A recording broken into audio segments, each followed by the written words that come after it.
marchó pa'l puerto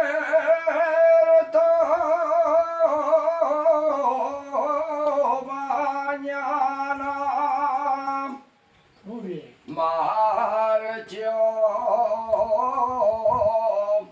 pa'l puerto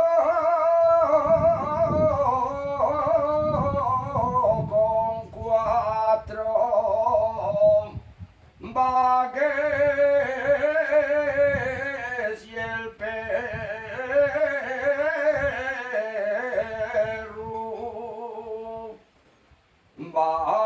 Baques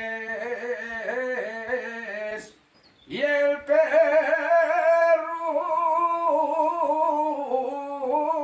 con la montera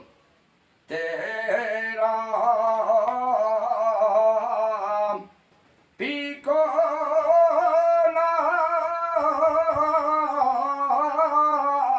y el palo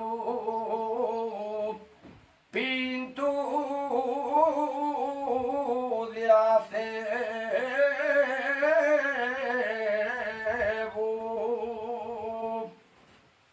Voy a cortar unos norbizos, voy a cortar unos norbizos y ponerlos a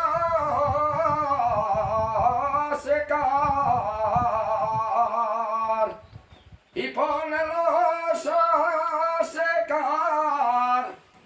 Tengo la camera dura y no puedo